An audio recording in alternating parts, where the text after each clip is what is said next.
వాటిలో ఈరోజు హబక్కూకు గ్రంథం 3వ అధ్యాయంలో నుండి కొన్ని వచనాలు మనం ధ్యానం చేసుకోబోతున్నాం. హబక్కూకు గ్రంథము 3వ అధ్యాయము 17వ వచనం నుండి అందరం కలిసి చదువుకుందాం. ప్రతి ఒక్కరు బైబిల్స్ తెరుద్దాం.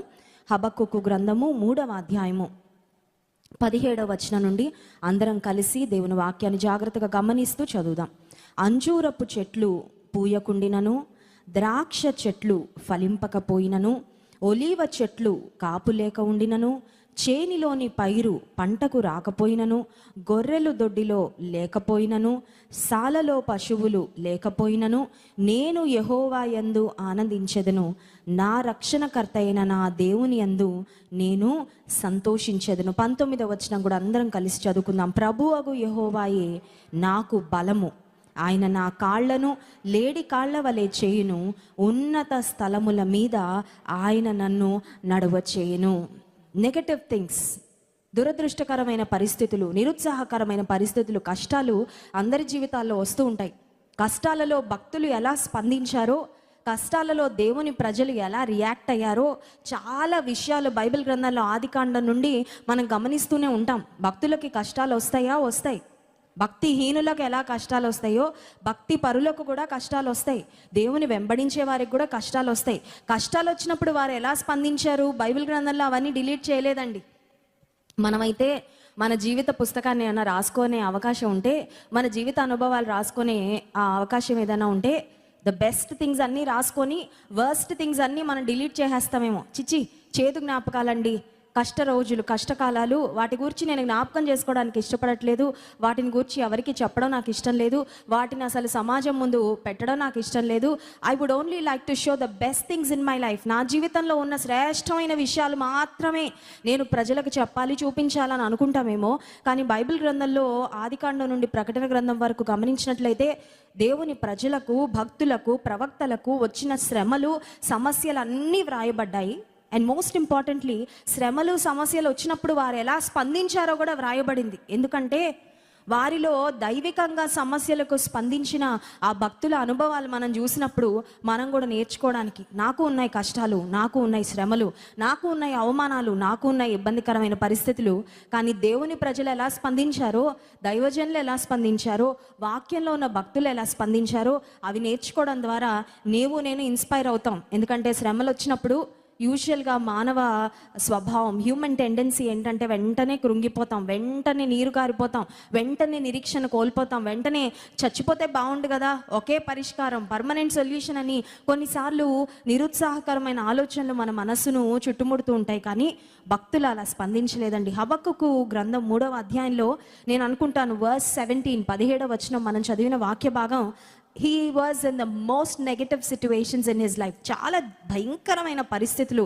భయంకరమైన శ్రమలు అన్నీ రాశాడు. మళ్ళీ హబక్కూకు భక్తుడు ఇలా ఉన్నా, ఇవి లేకపోయినా, ఇక్కడ స్త్రీలు చాలామంది ఉన్నారు. క్రైస్ట్ వర్షిప్ సెంటర్లో కూరగాయలు లేకపోయినా, చికెన్ మటన్ లేకపోయినా, ఉల్లిపాయలు లేకపోయినా, టమాటాలు లేకపోయినా, ఇంట్లో గ్యాస్ అయిపోయినా, కిచెన్ అంతా ఖాళీ అయిపోయినా అంటే ఎలా ఉంటుందండి? ఎందుకు బ్రతక అనిపిస్తుంది కదా. భర్త దగ్గరికి వెళ్ళి కొంచెం డబ్బులు ఇవ్వండి, ఇంట్లో కిచెన్ అంతా ఖాళీ అయిపోయింది, వంట చేయడానికి ఏమీ లేదు, నా దగ్గర బియ్యం బస్తా ఖాళీ అయిపోయింది, ఏమీ లేదంటే భర్త ఒకవేళ నా దగ్గర ఎక్కడున్నాయి డబ్బులు, నా దగ్గర లేవు, ఉన్నవన్నీ అయిపోయాయి కదా, మనం ఎలాంటి అప్పుల్లో ఉన్నామో నీకు తెలుసు కదా అని ఒకవేళ భర్త కనుక చేతులు ఎత్తేస్తే, ఖాళీ చేతులు చూపిస్తే మన పరిస్థితి ఎలా ఉంటుందో ఇక్కడ హబక్కూకు భక్తుడు ఎగ్జాక్ట్గా అదే రాస్తున్నాడు. అంటే ఆయనున్న కాలంలో, ఆయనున్న స్థితిగతులలో, ఆయనకు ఎదుర్కొన్న పరిస్థితులను గూర్చి, నెగటివ్ సిట్యువేషన్స్ను గూర్చి భక్తుడు రాస్తున్నాడు. 17వ వచనంలో సమస్యలను గూర్చిన వివరణ ఉంది. సమస్యలు ఉన్నప్పుడు లేనట్లుగా ప్రవర్తించడం కరెక్ట్ కాదండి. కొంతమంది అంటారు సమస్యలు ఉన్నాయండి, మర్చిపోవడానికి తాగుతున్నాను. అది కాదు సొల్యూషన్. సమస్యలు ఉన్నా లేనట్టు నటించడం, లేనట్టుగా బిహేవ్ చేయడం, లేనట్టుగా ప్రజల ముందు ఒక మాస్క్ ధరించడం, అది కాదు. ఈ మధ్య ఏదో యాడ్ చూస్తున్నాను నేను టీవీలో, వార్తల మధ్యలో జెండు బామ ఏదో యాడ్. అందులో ఒక ఆయన పెళ్లి జరుగుతుంటే ఒక మాస్క్ పెట్టుకున్నాడండి మొహానికి. ఆ మాస్క్ నవ్వుతున్న మాస్క్ అనమాట.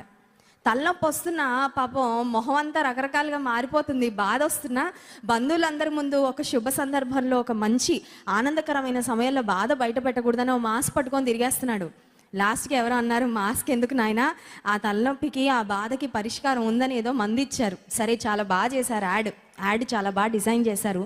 చాలాసార్లు మనం కూడా లోపల చాలా బాధలు ఉంటాయి కానీ బయటకు మాత్రం 32 పళ్ళు బయట పెట్టేసి, అబ్బా నా అంత ఆనందంగా ఉన్న వాళ్ళు ఇంకెవ్వరూ లేరు ఈ ప్రపంచంలో, ఐఎమ్ ద హ్యాపీయెస్ట్ పర్సన్, రాజమండ్రిలో ఉన్న అత్యంత సంతోషమైన వ్యక్తి ఎవరంటే నేనే అన్నట్లుగా నటిస్తుంటాం. కానీ దేవుని వాక్యం అలా చెప్పడం లేదండి. సమస్యలు ఉంటే సమస్యలు ఉన్నాయి అని ఒప్పుకో, పర్వాలేదు. అయితే నీ సమస్యల మధ్యలో ఎలా ప్రవర్తించాలో, ఎలా స్పందించాలో నేర్చుకో. సమస్యలు నా మీదకి ఏం వస్తాయో నా కంట్రోల్లో ఉండవు. మన కంట్రోల్లో ఉంటాయండి. మన మీదకి వచ్చే సమస్యలు ఏవో కంట్రోల్ చేయగలిగిన శక్తి మనిషిగా మనకుంటే మనందరం సమస్యలన్నిటినీ ప్రక్కకి తోసేసి, సమస్యలు మన దగ్గరికి రాకుండా మన చుట్టూ ఒక వలయం వేసుకోనో ఒక గోడ కట్టుకొని ఉంటామేమో, కానీ అవకాశం లేదు. సమస్యలు మన మీదకి రాకుండా కంట్రోల్ చేసుకునే శక్తి ఏ ఒక్కరికి లేదు. కానీ సమస్యలు వచ్చినప్పుడు ఎలా స్పందిస్తామో అది మాత్రం మన చేతిలో ఉంది. ఉందా లేదా? We can not control the problems which come into our life, but we can definitely control our attitude in the midst of problems. సమస్యలు మన మీదకి వచ్చినప్పుడు విశ్వాసిగా నేను ఎలా స్పందిస్తానో నా స్పందన నా చేతిలో ఉంటుంది. ఉంటుందా? నన్ను ఎవరైనా వచ్చి తిట్టచ్చండి, తిట్టడం నేను కంట్రోల్ చేయలేను. వాళ్ళ మూతికి వెళ్ళి ప్లాస్టర్ వేయగలనా, ఫెవికాల్ అయినా అంటించగలనా? కొన్నిసార్లు చూడండి, టీచర్స్ జిప్ చేసేసుకోండి మూతిని. మా పిల్లలు స్కూల్లో విన్నట్టున్నారు, జిప్ యువర్ లిప్స్ అంటారు. లిప్స్కి జిప్ వేసుకోవాలంట. ఏదో అంటారు కానీ వేసుకోవడానికి అవుతుందా? లేకపోతే కొన్నిసార్లు టీచర్లు కోపం వచ్చి నీ మూతికి స్టాప్లర్ కొట్టేస్తానంట. కొట్టగలుగుతారా? కొడితే సెప్టిక్ అయిపోద్ది. చేస్తే అలాంటి పని జైల్లో వేస్తారు ఆ టీచర్ని. లేకపోతే ఫెవికాల్ వేసి అంటించేస్తామంటే చెప్తారేమో కోపంలో, కానీ చేయలేరు. నన్ను ఎవరో వచ్చి తిడుతున్నారు, ఫర్ ఎగ్జాంపుల్. వాళ్ళ తిట్లని వాళ్ళు తిట్టకుండా నేను వాళ్ళని ఆపలేను, కానీ వాళ్ళ తిట్లకి నేను ఎలా స్పందిస్తానో అది నా కంట్రోల్లో ఉంది. అర్థమవుతుందా అండి? ఇక్కడ హబక్కుకు భక్తుడు హబక్కుకు గ్రంథం 3వ అధ్యాయంలో 17వ వచనంలో తన మీదకు వచ్చిన సమస్యలను గురించి వ్రాస్తూ 18వ వచనంలో ఆ సమస్యలలో భక్తుని యొక్క స్పందన ఏంటో కూడా వ్రాస్తున్నాడు. 17వ వచనం ఒకసారి చదువుకుందాం. అంజూరపు చెట్లు పూయకుండినను, ద్రాక్ష చెట్లు ఫలింపకపోయినను. తోటలున్న వాళ్ళకి అనుభవం బాగా తెలుస్తుంది. కాయలు కాసే చెట్లు, పూలు పూసే చెట్లు ఉంటే అసలు మొక్కలను నాటేదే ఒక కాయలు కాసే చెట్లను నాటారంటే కాయలు వస్తాయని కదండి, పండ్లు వస్తాయని, ఫలాలు వస్తాయి. ఒకవేళ వాళ్ళ రైతులు అయితే మంచి దిగుబడి వస్తుంది, లేకపోతే కష్టపడినందుకు ఇంత స్థలాన్ని కొని ఇన్ని మొక్కలు వేసి వీటికి ఎరువులు వేసి నీరు పోసి ఇంత కష్టపడినందుకు కాయలు వస్తాయి, పువ్వులు వస్తాయి, మేము చక్కగా కాయలు కోసుకొని తినచ్చు. కూరగాయలు పండించుకునే వాళ్ళైతే ఇంట్లో వాళ్ళకి మందులు వేయకుండా మంచి కూరగాయలు, హెల్దీ వెజిటబుల్స్తో మేము తినచ్చు. లేకపోతే ఒకవేళ కూరగాయల వ్యాపారం, పండ్ల వ్యాపారం చేసే వాళ్ళైతే ఆ మొక్కలు నాటాక అవి చెట్లు అయ్యాక కాసుకొని ఉంటారు. ఎప్పుడు పూత పూస్తాయో, ఎప్పుడు కాయలు కాస్తాయో, వాటిని తీసుకెళ్లి బజార్లో ఎప్పుడు అమ్ముతామో, ఎప్పుడు మా కష్టానికి తగిన ఫలితం వస్తుందో అని ఎదురు చూస్తుంటారు. కానీ ఇక్కడ హబక్కుకు భక్తుడు అంటున్నాడు, అంజూరపు చెట్లు పూయకపోయినా, ద్రాక్ష చెట్లు ఫలింపకపోయినా, ఒలీవ చెట్లు కాపులేకపోయినా. అంటే నాకు అర్థమవుతుంది, ఒకవేళ ఒక తోటలో ఒకవైపు అంజూరపు చెట్లు, ఒకవైపు ద్రాక్ష చెట్లు, ఒకవైపు ఒలివ చెట్లు ఉంటే ఒక చెట్టు దగ్గరికి వెళ్ళగానే ఆ చెట్టుకు కాయలు లేవంటే అనుకుంటాం, దీనికి కాయలు లేకపోతే ఏముందిలే, ఇంకొక పంట ఉందిగా, ఇంకొక పొలం ఉందిగా, మనకు ఇంకొక స్థలం ఉందిగా, ఇంకొక చెట్లు వేసాం కదా, వాటిని ఒకసారి వెళ్ళి చూద్దామని పాపం వెళ్ళి చూస్తే అంజూరపు చెట్లకు పూత లేదు, ద్రాక్ష చెట్లకు కాయలు లేవు, ఒలీవ చెట్లు ఫలించడం లేదు, చేనిలోని పైరు పంటకు రాకపోయినా. అంటే ఒక మాటలో చెప్పాలంటే లైఫ్లో అన్ని డైరెక్షన్స్ నుంచి ఎటువంటి ఆనందం కానీ, ఎటువంటి ఫలితం కానీ, ఎటువంటి ఆనందించే పరిస్థితి కానీ భక్తునికి లేదు. ఒకవేళ ఈ ఉదయకాల సమయంలో మీ జీవితం ఇలా ఉండొచ్చు. తల్లిదండ్రుల వైపు నుండి సపోర్ట్ ఉంటుందంటే అది లేదండి. భర్త అర్థం చేసుకుంటాడంటే అది లేదు. పిల్లలు మాట వింటున్నారంటే అది లేదు. పోనీ నా ఉద్యోగం బాగుందా అంటే ఉన్న ఉద్యోగం ఊడిపోయింది. పోనీ లోన్ కోసం ప్రయత్నం చేస్తుంటే లోన్ రావడం లేదు. పోనీ ఇల్లు కట్టుకోవాలని చూస్తుంటే ఆ ప్రయత్నం సఫలం అవడం లేదు. జీవితంలో ఎటువైపు చూసినా అన్నీ మాకు విరోధంగానే పనిచేస్తున్నట్లుగా అనిపిస్తుంది. ఎటువైపు చూసినా మనుషులు మమ్మల్ని అర్థం చేసుకోవడం లేదు, పరిస్థితులు మారడం లేదు. పోన్లే మిగతావన్నీ బాగాలేకపోయినా ఏదైనా ఒకటైనా బాగుందని చూసి ఆనందిద్దాం అనుకుంటే ఆనందించడానికి ఒక్క కారణం కూడా కనిపించడం లేదు. I don't have a single reason to be happy. సంతోషించడానికి ఒక్క కారణం కూడా లేదు. ఇప్పుడు పొలాలు చూసేశాడు, పంటలు చూసేశాడు, ఆఖరికి అనుకున్నాడు ఈ పొలాలు పంటలన్నీ వదిలేసి కనీసం పశు సంపద దగ్గరికైనా వద్దాము అని వస్తే గొర్రెలు దొడ్డిలో లేకపోయినా, శాలలో పశువులు లేకపోయినా, గొర్రెలకు ఒకవేళ ఏదైనా వ్యాధి వచ్చి ఉన్న గొర్రెలన్నీ చనిపోయాయి అనుకోండి, ఆ వ్యక్తికి ఎంత బాధ ఉంటుందండి. గొర్రెలు దొడ్డిలో లేవు. పోనీ అంతకుముందు పశు సంపద చాలా బాగుండేది, అవైనా ఉన్నాయి అనుకుంటే శాలలో కూడా పశువులు లేవు. అంటే ఒక మాటలో చెప్పాలంటే ఇంట్లో అంతా ఖాళీగా ఉంది, ఇంట్లో సమృద్ధి లేదు. ఇంట్లో సమృద్ధి లేకపోతే ఎంతమంది సంతోషంగా ఉండగలరు? కొంతమందికి దేవుడు 99 విషయాలు ఇచ్చి ఒకటి లేకపోతే ఆ 99 విషయాల గురించి ఆలోచించడం, వాటితో ఎలా పనులు చేసుకోవాలో ఆలోచించడం మానేసి లేని ఒక్కదాని కోసం ఏడవడం మనకు బాగా తెలుసు, అవునా కాదా? 99 విషయాలు ఉంటాయి. ఫ్రిడ్జ్ నిండా ఒకవేళ 6 రకాల కూరగాయలు ఉంటే లేని 7వ రకం కూరగాయ కోసం భర్తని పోరు పెడతాడు. వెళ్ళండి తేండి, ఇట్లా అసలు ఇల్లంతా ఖాళీగా ఉంది, అవునా కాదా?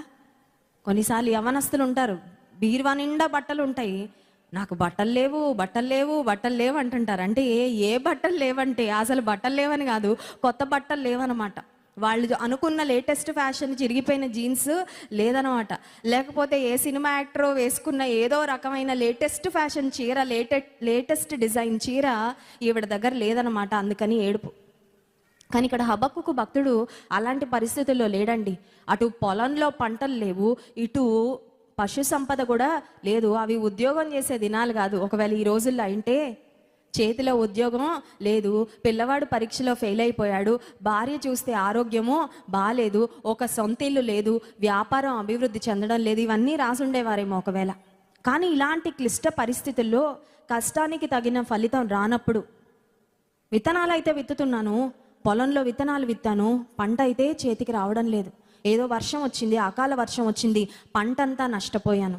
గొర్రెలు అంతకుముందు బాగానే ఉండేవి, సడన్గా తెగులు వచ్చింది, ఉన్న గొర్రెలన్నీ చనిపోయాయి. పోనీ అంజూరపు చెట్లైనా పూత పూస్తే అంజూరపు పండ్లైనా తిని బ్రతుకుదాం అనుకుంటే అంజూరపు చెట్లకు పూత కూడా లేదు, ఇక కాయల సంగతి మర్చిపోదాం. అంటే ఒక మాటలో చెప్పాలంటే సమృద్ధి లేని పరిస్థితి.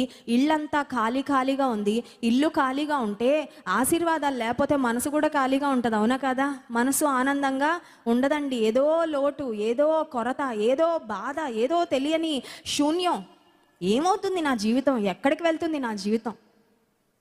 ఇలాంటి పరిస్థితుల్లో ఒకవేళ నేటి తరం వాళ్ళు ఉంటే ఏం మాట్లాడతారంటే, గొర్రెల దొడ్డిలో లేవు, శాలలో పశువులు లేవు, అంజూరపు చెట్లు పూత పోయడం లేదు, ద్రాక్ష చెట్లు ఫలించడం లేదు, చేనిలో పైరు పంటకు రావడం లేదు, కాబట్టి నేను వెళ్ళి పురుగుల మందు తాగి చనిపోదాం అనుకుంటున్నానని రాస్తారేమో.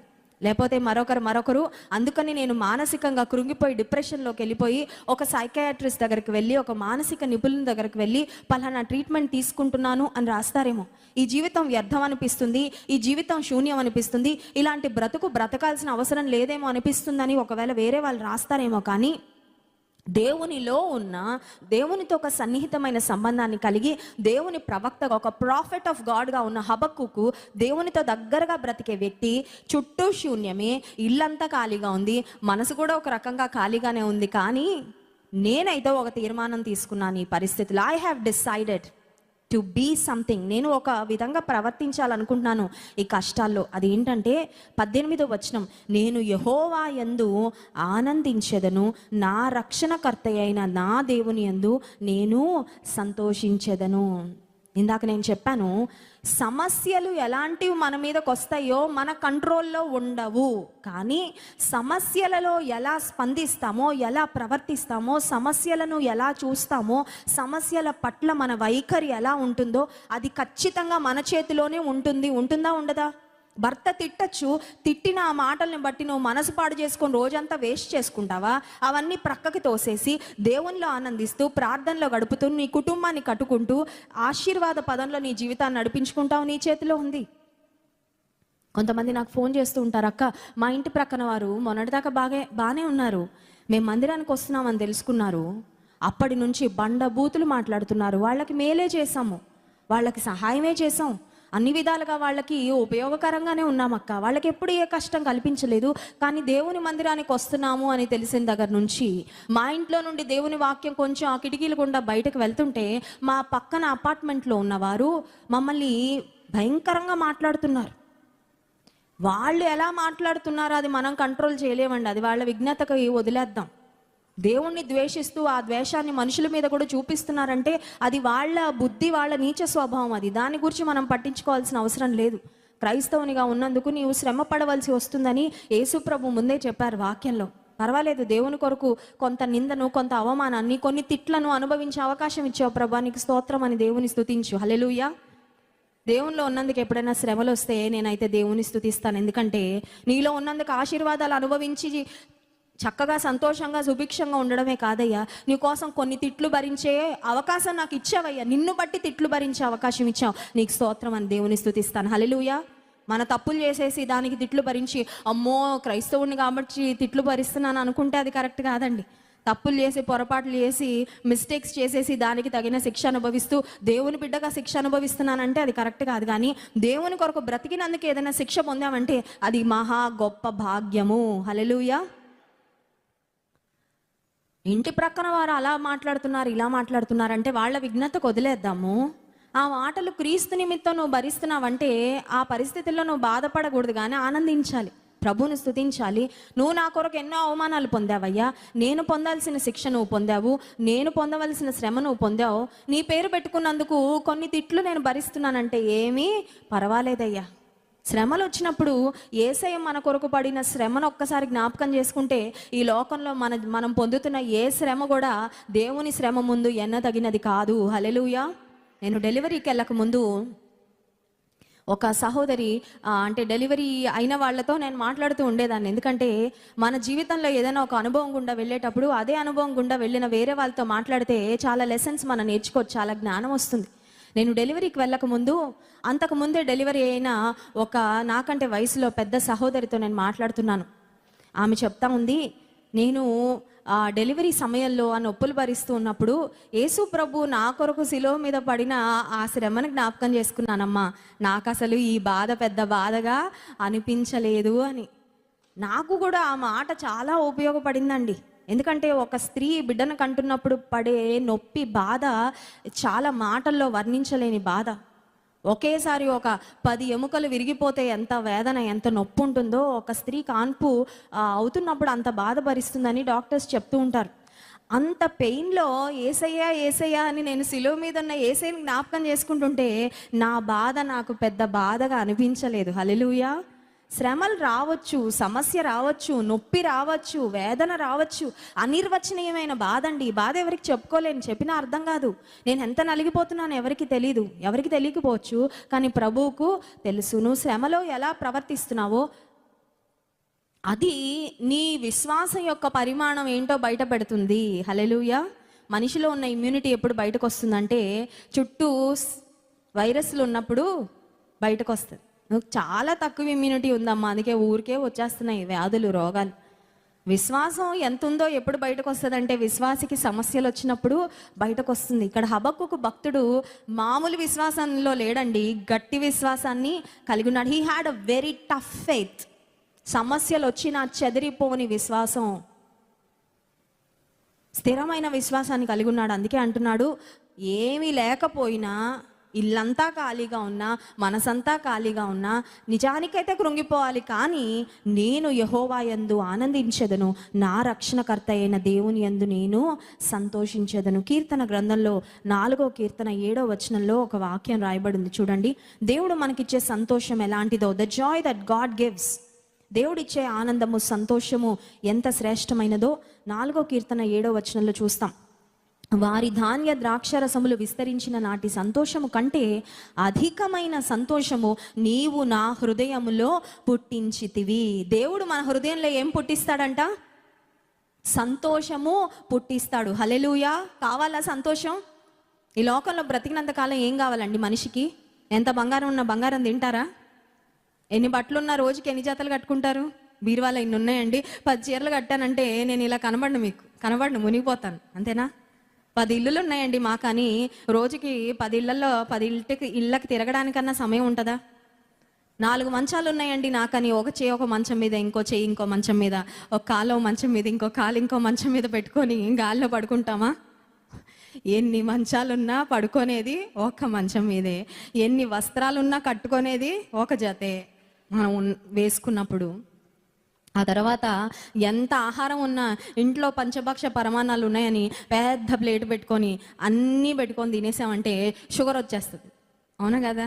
ఎందుకంటే మితంగా తినాలంట. మితాహారము ఆరోగ్యకరం. ఉంది కదా అని కడుపులో వేసేస్తావు, పక్కన ఉంటుందని వేసేసామంటే ఆరోగ్య సమస్యలు. ఈ రోజుల్లో తిండి ఎక్కువ తినడం వల్ల సమస్యలు వస్తున్నాయి, కానీ తిండి తక్కువ ఏ సమస్యలు రావడం లేదు. ఇక్కడ భక్తుడు చెప్తున్నాడు 4వ కీర్తనలో, వారి ధాన్య ద్రాక్షరసములు విస్తరించిన నాటి సంతోషం కంటే. లోకస్తులు ఉద్యోగం రాగానే సంతోషిస్తారు, మనం కూడా సంతోషిస్తాం, సాక్ష్యం చెప్తాం, ఎస్. కానీ ఆ సంతోషం పర్మనెంట్ కాదు, అవునా కదా? ఉద్యోగం రాగానే సంతోషిస్తాం, ఆ ఉద్యోగంలో కష్టాలు మొదలవగానే మళ్ళీ బాధ వస్తుంది.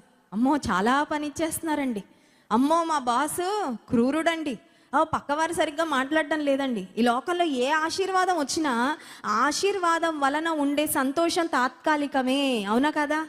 బిర్యానీ తింటే ఇక్కడ నుండి ఇక్కడికి వెళ్ళే వరకే ఉంటుంది సంతోషం, అవునా కదా? కడుపులోకి వెళ్ళి ఎక్కడో ఉంటుంది ఆ సంతోషం, ఇక్కడ నుండి ఇక్కడికి వెళ్ళేదాకా ఉంటుంది, గొంతులో అక్కడ దిగే వరకే. ఈ నాలుక ఆ టేస్ట్ని ఎంజాయ్ చేసినంతసేపు ఉంటుంది సంతోషం, ఆ తర్వాత పోద్ది, అవునా కదా?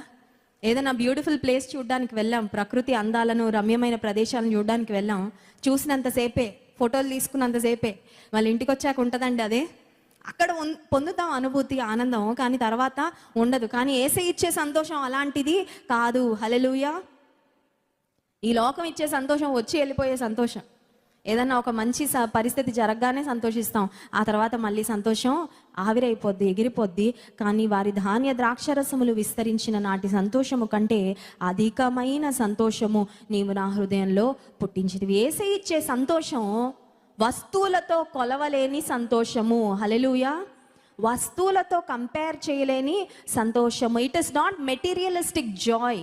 ఈ లోక సంబంధంగా ఏదో చూసి సంతోషించే సంతోషం లాంటిది కాదండి దేవుడిచ్చే సంతోషం. ఏమున్నా లేకపోయినా, నా ఆశ భంగమైనా, even though my hope is deferred. సామెతల గ్రంథంలో ఒక మాట గమనిస్తాను చూడండి. సామెతల గ్రంథం 13వ అధ్యాయం 12వ వచనంలో, మనం నిరీక్షించినది జరగనప్పుడు మన పరిస్థితి ఎలా ఉంటుందో అక్కడ సొలొమోను రాజు చాలా చక్కగా వ్రాసాడు. సామెతల గ్రంథం 13వ అధ్యాయం 12వ వచనం, కోరిక సఫలము కాకుండుట చేత హృదయము నొచ్చును, సిద్ధించిన మనోవాంఛ జీవవృక్షము. దిస్ ఇస్ ట్రూ కదండి. కోరుకున్నది జరిగితే, ఆశించినది జరిగితే మనల్ని ఎవరు పట్టుకోలేరు, అంత సంతోషం. అఫ్ కోర్స్ ఆ సంతోషం పర్మనెంట్ అని నేను చెప్పట్లేదు, కానీ ఆ సమయానికైతే సంతోషం వస్తుంది. కానీ కోరిక సఫలం కాకపోతే హృదయం ఏమైపోద్ది? నొచ్చుకోండి, బాధ అవుతుంది. కోరుకున్న కోరికలు అన్నీ రిజెక్ట్ అయిపోయినాయి అనుకోండి, ఏది జరగట్లేదు అనుకోండి, మనసు ఎలా ఉంటుంది?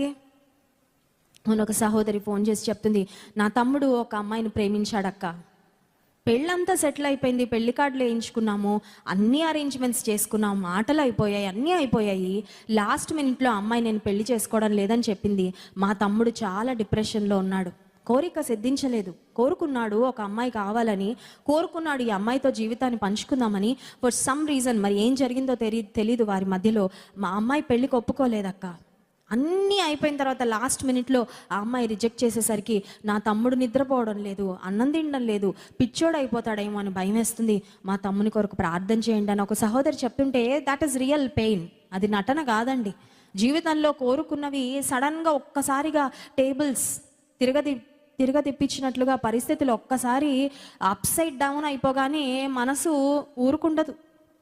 కానీ భక్తుడు అంటున్నాడు, హబక్కూకు భక్తుడు, పరిస్థితులు ఏవి నేను అనుకున్నట్లు లేవు.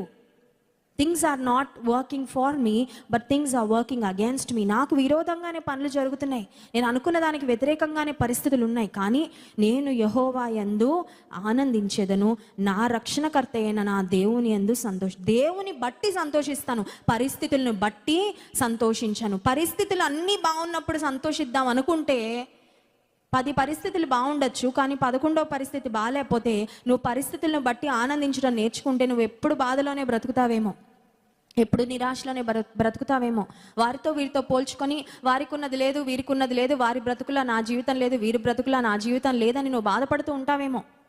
కొన్నిసార్లు సోషల్ మీడియాలో ఎక్కువసేపు ఉండి ఫేస్బుక్లో, ఇన్స్టాగ్రామ్లో, లేకపోతే వాట్సాప్లో వీళ్ళ స్టేటస్లు చూసి చాలామంది డిప్రెషన్లోకి వెళ్ళిపోతున్నారంటండి, తెలుసా?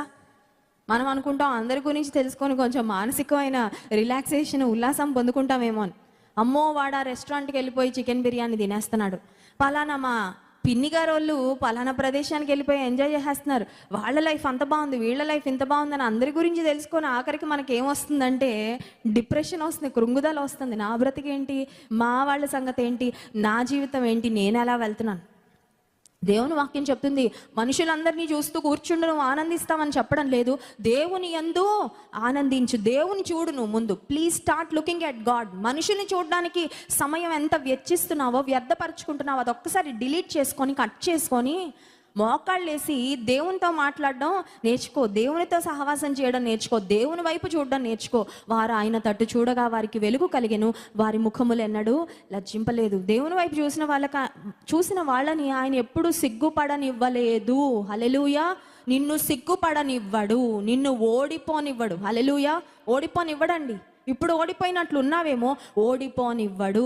ఎందుకంటే దేవుడు నీ పక్షంగా ఉండేవాడు. ఆఖరిగా ఒక్క వచనం మనం ధ్యానం చేసుకొని ముగించుకుందాం. 19వ వచనం, ప్రభువగు యెహోవాయే నాకు బలము, ఆయన నా కాళ్లను లేడి కాళ్ల వలె చేయును, ఉన్నత స్థలముల మీద ఆయన నన్ను నడువ చేయును. 17వ వచనంలో కష్టాలన్నీ వివరించాడు. ఎలాంటి అరమరిక లేకుండా, దాపరికం లేకుండా, దాచిపెట్టకుండా, ఏం బాలేదండి జీవితం అన్నాడు. 18వ వచనంలో అంటున్నాడు, ఏమీ బాలేకపోయినా యెహోవా యందు ఆనందిస్తాను, నా రక్షణకర్త అయిన దేవుని యందు సంతోషిస్తాను. ఆరోగ్యం బాలేదు, ఆర్థిక పరిస్థితి బాలేదు, కుటుంబంలో మనశ్శాంతి లేదు, ఏమీ బాలేకపోయినా దేవుని యందు ఆనందిస్తాను. ఎందుకు ఆనందిస్తానంటే దానికి కారణం 19వ వచనంలో చెప్తున్నాడు, ఆయన నా కాళ్లను లేడి కాళ్ల వలె చేయును, ఉన్నత స్థలముల మీద ఆయన నన్ను నడువ చేయును. జీవితంలో మనందరం ఏదో ఒక గురి గమ్యాన్ని కలిగి ఉంటాం. Aimless person. ఇంగ్లీష్లో ఒక ప్రావర్బ్ ఉందండి, if you aim at nothing you will definitely hit it అని. నీకు ఏ గురి గమ్యం లేకపోతే ఖచ్చితంగా చేరుకుంటామంట. దేన్నంటే గురి గమ్యం లేని బ్రతుకుని. అర్థమవుతుందండి? గురి గమ్యం ఉన్న వ్యక్తి ఎలా గురి చూసి కొడతాడో, గురి గమ్యం లేకుండా బ్రతికితే, when you aim at nothing, ఏ గురి లేదండి, ఏ గమ్యం లేదండి. స్పిరిచువల్గా ఏమైనా గోల్స్ ఉన్నాయా? ఆధ్యాత్మికంగా దేవునిలో ఎదగాలని ఏమైనా గోల్స్ ఉన్నాయా? ఏం లేవండి, మందిరానికి వెళ్ళి వచ్చేస్తాం సరిపోద్ది. ఆర్థికంగా ఏమైనా గోల్స్ ఉన్నాయా? ఈ సంవత్సరంలో అప్పుల నుండి నేను బయటపడాలి, ఈ సంవత్సరంలో ఒక ఉద్యోగం సంపాదించా? ఏం లేవండి ఆర్థికంగా గోల్స్. ఏ నాటికి ఆనాడు కడుపు నింపుకుంటే చాలంటే అలాగే ఉంటుంది జీవితం. ఆరోగ్యపరంగా ఏమైనా గోల్స్ ఉన్నాయా? ఏం లేవండి, ఈ బాడీ పెరుగుతూ ఉంటే పెరగనిస్తాను, ఆ తర్వాత రోగాల మీద పడతా ఉంటే అన్ని అనుభవిస్తారంటే అలాగే ఉంటుంది. లేదండి, I want to stay healthy, I want to stay fit, I want to eat healthy, ఆరోగ్యకరమైన భోజనం తింటాను, సమయానికి తిందాం అనుకుంటున్నాను, వ్యర్థమైన చింతించడం మానేసి మానసిక ఆరోగ్యాన్ని, శారీరక ఆరోగ్యాన్ని మెరుగుపరచుకోవాలనుకుంటున్నాను, ఎక్కువ సమయం నేను వ్యాయామం చేయాలనుకుంటున్నాను, ఆయిలీ ఫుడ్స్ తగ్గిద్దాం అనుకుంటున్నాను. ఇలా కొన్ని గోల్స్ పెట్టుకుంటే ఖచ్చితంగా పెట్టుకున్న గోల్స్ రేపు రీచ్ అవ్వకపోయినా ఖచ్చితంగా రీచ్ అవుతాం. అర్థమవుతుందండి? ఇక్కడ భక్తుడైన హబక్కూకు చెప్తున్న మాట ఏంటంటే, ఆయన నా కాళ్లను లేడి కాళ్ల వలె చేస్తాడు. These are words of hope. నిరీక్షణతో కూడిన మాటలు మాట్లాడుతున్నాడు. కష్టాలు అందరికి వస్తాయి, కానీ కష్టాలలో నిరీక్షణతో మాట్లాడుతున్నావా? నిరీక్షణతో నీ భవిష్యత్తును చూస్తున్నావా? నిరీక్షణ లేని వ్యక్తిగా ఉంటున్నావా అనే దాన్ని బట్టి నీ డెస్టినీ, నీ యొక్క గమ్యము ఆధారపడి ఉంటుంది. ఇక్కడ భక్తుడు అంటున్నాడు, ఇప్పుడు బాలేదు బ్రతుకు, ఇప్పుడు బాలేదు పరిస్థితి, కానీ నా కాళ్లను లేడి కాళ్ల వల్లే చేసి నేను ఏ డెస్టినేషన్ కోరుకుంటున్నానో, నేను ఏ గురి కలుగున్నానో ఆ ఎత్తైన స్థలానికి దేవుడు నన్ను నడువ చేస్తాడు అనే నిరీక్షణతో నేను బ్రతుకుతున్నాను. హల్లెలూయా. దేవుని వాక్యంలో ఒక శ్రేష్టమైన వాగ్దానం ఏంటంటే, నీ ఆశ భంగము కానేరదు. Hallelujah. Your hope will not be cut off. ఒక నిరీక్షణతో యేసే దగ్గరికి వెళ్ళి, ప్రభా ఈ నిరీక్షణతో బ్రతుకుతున్నానయ్యా, నేను ఇప్పుడైతే బాలేదు నా బ్రతుకు, కానీ నీ యందు నిరీక్షణతో బ్రతుకుతున్నాను, నువ్వు నా జీవితాన్ని ఇలా చేస్తావని నేను నమ్మి బ్రతుకుతున్నానంటే, ఒక పెన్ను తీసుకొని నీ నిరీక్షణతో కూడిన మాటలు దేవుడు ఇలా క్యాన్సిల్ చేసి వెళ్ళిపో అని పంపించడంట. నీ ఆశను భంగము కానివ్వకుండా, నీ ఆశను, నీ కోరికను సిద్ధింపచేసి నీ ఆలోచన యావత్తును దేవుడు సఫలపరుస్తాడు. ఉదయకాల సమయంలో ఉపవాస ప్రార్థనకు వచ్చిన మీరు ఎలాంటి పరిస్థితుల్లో వచ్చారో మాకు తెలియదండి. I do not know. కానీ దేవునికి అన్నీ తెలుసు. కష్టాలు ఉన్నాయి, కానీ నేను దేవుని యందు ఆనందిస్తా. ఏడుపు మొహం పెట్టుకొని బ్రతకను, నేను కృంగుదలలో బ్రతకను. ఎందుకు ఈ జీవితం అనుకుంటూ బ్రతకను.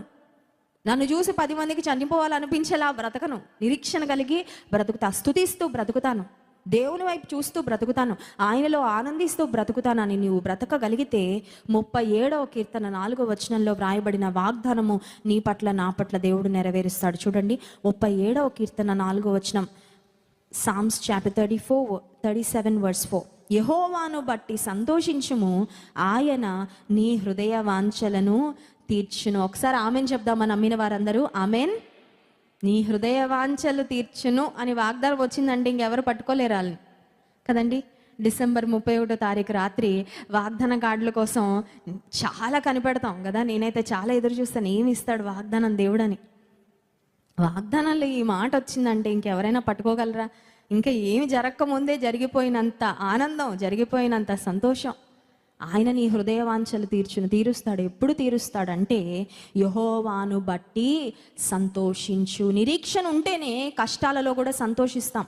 యెహోవాయే, ప్రభువగు యెహోవాయే నాకు గల బలము అని హబక్కూకు భక్తుడు చెప్పినట్లుగా, నా బలహీనతలను చూసి, నా నిరుత్సాహకరమైన పరిస్థితులను చూసి, నా కష్టాలను చూసి నేను నిరాశపడను. కానీ యెహోవా నా బలముగా నేను చేసుకొని యెహోవా యందు ఆనందిస్తాను అని ఆయన వైపు చూడగలిగితే దేవుడు గొప్ప కార్యాలు మన జీవితంలో జరిగిస్తాడు. ఈ ఉదయకాల సమయంలో ఏ మనవులు, ఏ ఆశలు, ఏ అవసరతలు, ఏ కష్టాలున్నా కష్టాలన్నిటి నుండి గట్టెక్కించే దేవుడు మన పక్షంగా ఉన్నాడు. హల్లెలూయా. చిన్న ప్రార్థన చేసుకుందాం. పరిశుద్ధుడా, మహోన్నతుడానికి స్తోత్రాలు. హబక్కూకు గ్రంథంలో నుండి శ్రేష్టమైన నీ మాటలు మీరు మాకు అనుగ్రహించినందుకు వందనాలయ్యా. ప్రభువగు యెహోవా నా బలము, ఆయన నా కాళ్లను లేడి కాళ్ల వల్లే చేసి ఎత్తైన స్థలముల్లో నడువ చేస్తాడన్న వాగ్దానము ఈ బిడ్డలందరి పట్ల దేవా మీరు నెరవేర్చండి. నువ్వు వాగ్దానం ఇచ్చి నెరవేర్చే దేవుడో కనుక వందనాలయ్యా. మాట తప్పని దేవుడో కనుక స్తోత్రాలు. నిరీక్షణ కలిగి మేము బ్రతుకున్నట్లు, నిరీక్షణ ప్రజలముగా ప్రభువా మేము జీవించినట్లు సహాయం చేయండి. కష్టాలను చూసి కృంగిపోకుండా నీ యందు ఆనందించే వారముగా మమ్మల్ని అందరినీ నీవు ఆయత్తపరచమని యేసు నామమున ప్రార్థిస్తున్నాము తండ్రి. ఆమేన్.